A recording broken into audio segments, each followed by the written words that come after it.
you didn't actually speak to Mr. Bond before you put in your final evidence? No. The reason you gave for that wasn't because Mr. Bond was abusive and you were worried about speaking to him.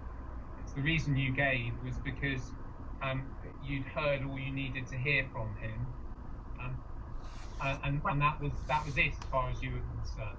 Well, no, I said that my assessments had concluded, and previous assessments obviously had been finished, so I had all the assessment that I needed. However, I also said that the correspondence that I have seen and have received, from Mr. Bond has been abusive. So, and that continues to be a theme. Okay, How? Miss Keane, are you saying that abusive correspondence from Mr. Bond was the reason why you didn't speak to him? No. So, as I said. Okay. So, Miss Keane. So that contributes.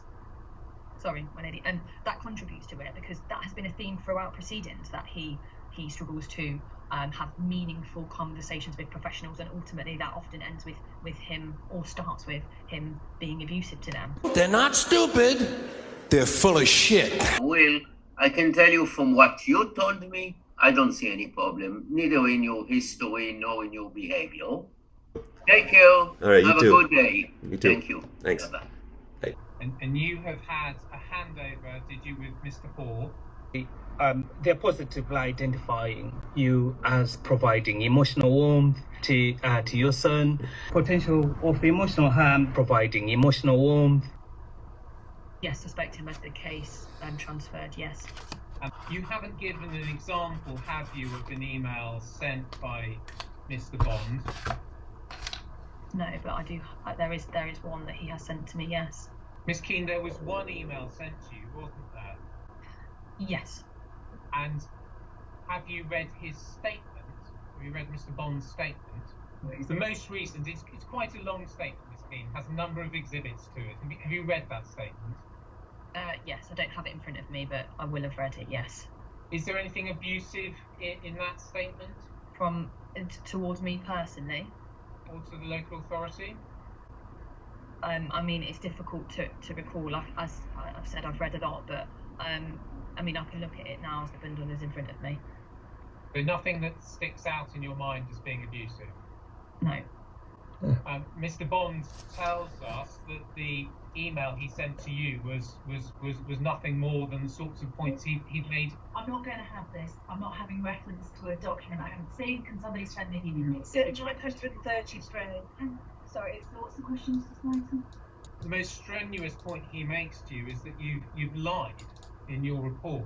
Do you consider that to be offensive or intimidating? Yes, I consider it to be offensive. And Mr. Slater, can we take a reality check here?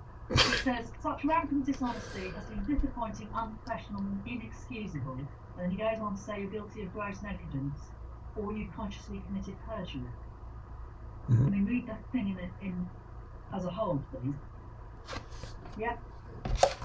And right at the end, he signs off making the point that you've not spoken to him. Do you think he might have been frustrated that you'd provided that report without speaking to him? Potentially, yes. Because at the end of your document, when you sum up the pros and cons of placement with the father,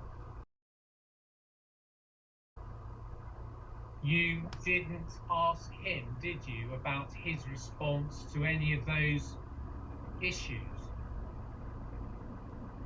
No. So I'm aware of his views from correspondence, various correspondence, so I'm aware of it, yes, and obviously previous assessment, I'm aware of that. Do you accept, Miss Keane, that he has a good relationship with Christian's son? Yeah, from contact, the contact is positive. That's been again a theme of the social work evidence throughout this case. He's done well, hasn't he, in the circumstances of what you might describe as quite a complex case. It's been quite kinetic, hasn't it? and it's been quite stressful probably for Mr. Bond. He's done well to put that aside and enjoy his time with his son.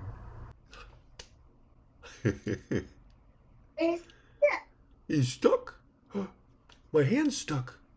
Oh. Oh. Take it up. Oh, it's really stuck good. Take it Oh. I think that I probably wouldn't agree with the word and have done well, but Oh! Oh, beautiful!